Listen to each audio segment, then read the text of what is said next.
Welcome back to Orcajoy, ready for your fun trip to Savvy? I am Claude. Okay, Orla, today, Zhuge Liang, Kongming, the Crouching Dragon. Is not this the super genius strategist from China's Three Kingdoms period? The guy with the feather fan who could supposedly summon wind, predict the future, and outsmart everyone? Was he actually magic? Like a real-life Gandalf of ancient China? Orla, checking in, today's subject is truly remarkable. Maybe not actual magic, Claude, but the historical Zhuge Liang was definitely a strategic genius. Chancellor of the state of Shuhan, brilliant statesman, scholar, maybe even inventor. Lived 181-234 AD during that incredibly chaotic Three Kingdoms era. And yeah, the legend, especially amplified by the historical novel Romance of the Three Kingdoms, written centuries later, turned him into this near-mythical, wizard-like figure. Right. The romance novel. That is where all the crazy magic stuff comes from? Like borrowing arrows with straw boats? We gotta separate the brilliant, hard-working man from the wizard legend, though the legend is super fun. Okay, no wind summoning, got it. But the real guy was still amazing? Three Kingdoms period? Sounds like total chaos. Han Dynasty collapsing, warlords carving up the empire, constant warfare? Like China's own Game of Thrones? Exactly. Centuries of Han Dynasty rule fall apart. Warlords like the ambitious Cao Cao in the north, the Sun family establishing Wu in the southeast. Constant war, betrayal, shifting alliances. Eventually settles into three big rival states, Cao Wei, Eastern Wu, and Shu Han, and Tekken Tick. Whoa, a three-way battle for China. Brutal times. Brutal times, high stakes everywhere. And Zhuge Liang joins. Liu Bei, the good guy, the one claiming to restore the Han Dynasty, but kinda the underdog? The weakest of the three? Why him? Why not back a winner like Cao Cao? Liu Bei had the reputation for virtue, benevolence, connection to the Han imperial family, / he attracted loyal followers, heroes like Guan Yu and Zhang Fei, but he desperately needed brains. Strategic direction. Zhuge Liang, meanwhile, was living quietly as a scholar in the countryside, already known among intellectuals as the Crouching Dragon, Wolong, a hidden genius, waiting for the right moment or the right leader worthy of his talents. Huh. So he wasn't just sending out resumes, waiting to be discovered? Not exactly applying for jobs on LinkedIn, more like being a legendary hermit scholar.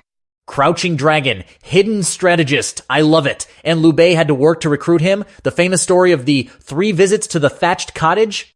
Like, the boss has to visit the potential star employee 3 times, begging him? That is the story. Liu Bei hears about this brilliant recluse, goes to his humble cottage. First time? Zhuge Liang is out. Second time? He is there, but maybe napping.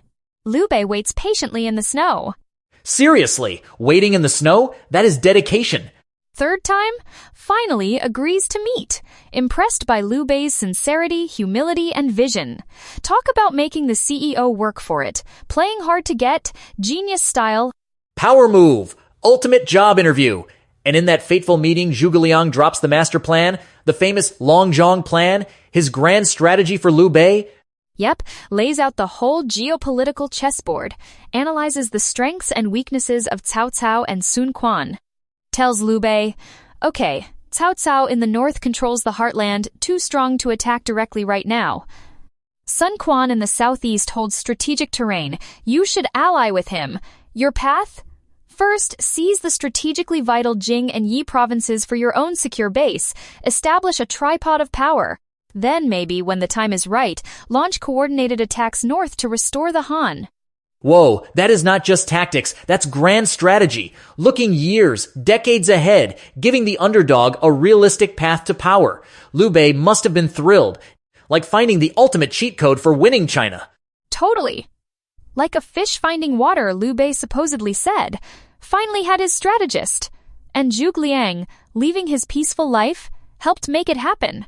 Was he involved in that huge Battle of Red Cliffs? Where the alliance of Liu Bei and Sun Quan stopped Cao Cao's massive invasion fleet coming down the Yangtze River? Did he summon fog and borrow arrows there too? That is in the novel. The romance novel gives him a starring, magical role, summoning winds with prayer, tricking the enemy. Amazing stories. Historically? Probably much more crucial, diplomacy beforehand. Traveling to Wu, persuading Sun Quan to ally with the weaker Liu Bei against the common threat of Cao Cao, solidifying that vital alliance was key. Okay. So less magic, more brilliant negotiation and strategic foresight? Got it. The actual fighting? Mostly Sun Quan's navy and generals, but Zhuge Liang's strategic push for the alliance? Essential. Without it, Cao Cao might have crushed them both separately. Okay, master diplomat too. And he did help Liu Bei conquer the West, setting up the Shu Han kingdom based on the Longzhong Plan, became his chancellor, basically prime minister running the government. Yep, secured Yi province after a tricky campaign. Liu Bei becomes emperor of Shu Han, Zhuge Liang becomes chancellor, running the whole administration. Got it. Finally in power, implementing the plan. And by all accounts, he was a brilliant and just administrator. How so? Just good at strategy? Or governing too? Managing the state? Great governor, efficient, just, meticulous. Focused on fair laws, boosting agriculture, managing finances, carefully building infrastructure like irrigation, super hardworking. Known for his integrity and selflessness, dedicated. Wow, so not just a military guy, a nation builder too. Sounds like the perfect advisor. Probably color-coded his spreadsheets on bamboo slips.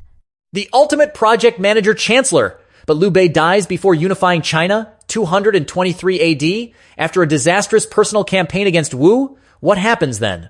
Does Zhuge Liang give up? Liu Bei, dying, entrusts his young, maybe less capable, son, Liu Shan, to Zhuge Liang. Incredibly moving scene. Tells Zhuge Liang, "Help my son if he's worthy. If not, you take the throne yourself." Offers him the kingdom. What? Told him to take over?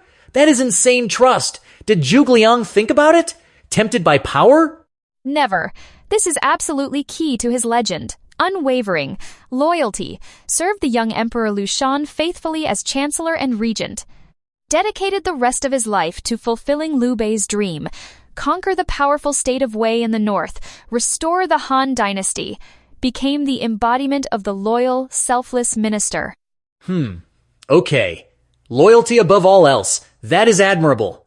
His famous written memorials to Liu Shan before launching campaigns, the Sitzliebes WWW, Chu Shi Biao, are these incredibly moving documents expressing his duty, devotion, strategic thinking, and poignant advice, masterpieces of Chinese literature, still studied today. Loyalty level. Max. So the rest of his life is trying to achieve that impossible dream? The northern expeditions against the much stronger state of Wei? Launching attacks from the mountainous Shu region? That sounds incredibly difficult. Exactly. 5 major campaigns north between 228 and 234 AD. Super difficult. Trying to break out of the mountains. Why? Wei was just too strong? Better generals? More troops? Way stronger. More people, more land, more resources. Plus, the logistics were an absolute nightmare. Getting supplies for a large army through those treacherous mountain passes from Shu to the Wei heartland? Insanely hard.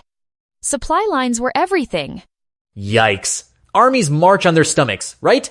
Logistics win wars. Zhuge Liang supposedly invented clever stuff like wooden oxen and flowing horses, and the repeating crossbow to help overcome these challenges. Shows his inventive side too. Wooden oxen. Okay, did he win any battles, make progress, or just keep hitting a wall? Some tactical wins. Often outsmarted his Wei rivals, known for careful planning, discipline, clever tricks, but couldn't get that decisive breakthrough. Could not sustain the campaigns long enough. Oh man. Always the logistics? Or Wei just too strong? Logistics. Wei's strong defenses. Always had to retreat eventually. Must have been heartbreakingly frustrating for him. So close, yet so far. And he died during the last campaign? Still trying? Still pushing north? Yep. Died of illness at the front lines during the 5th expedition at Longzhong Plains, 234 AD. Still fighting for Liu Bei's dream, trying to restore the Han until his last breath.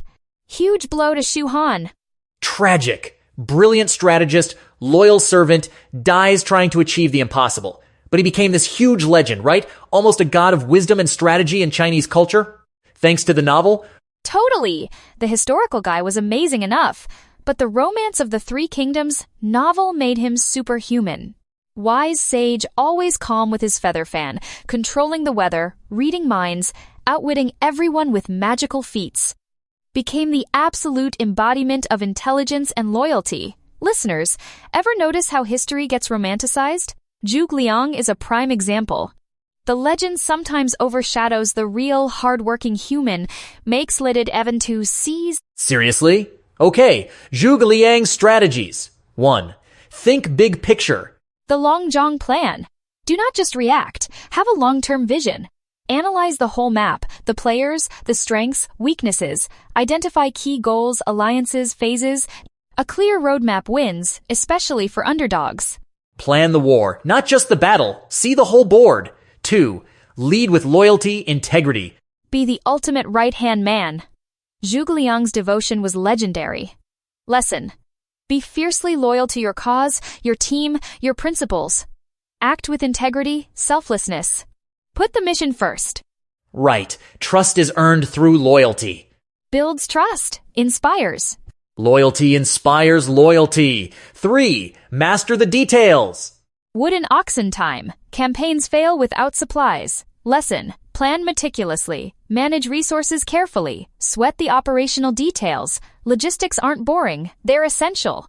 Exécution dépend en détail. Especially when things are tough. Logistics win wars. Mind the details. 4. Outthink your opponent. Empty forts and feather fans. Understand enemy psychology. Anticipate their moves. Use bluff, timing, misdirection. Think several steps ahead. Play the mind game. Exactly. Strategy is psychological too. Brains beat Brahm.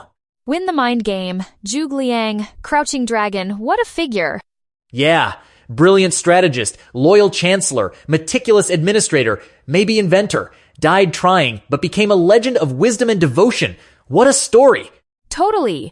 While the legend added magic, the real guy shows the power of intellect, dedication, careful planning, and unwavering loyalty against overwhelming odds.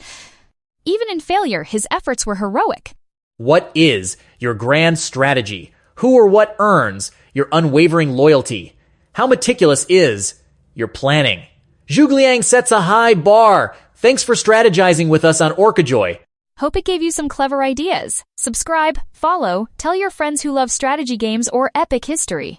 Until next time, may your plan succeed, and may you have loyal friends. Look after yourselves. All right, spill it. Zhuge Liang's empty fort strategy? Just the ultimate bluff. Bet he was sweating bullets behind that calm fan. Probably fanning away the flop sweat. Nothing to see here, just emptiness. The original master of strategic chill. I am out. Don't smite me. I am out. Don't smite me. May your forts never be actually empty when the enemy arrives.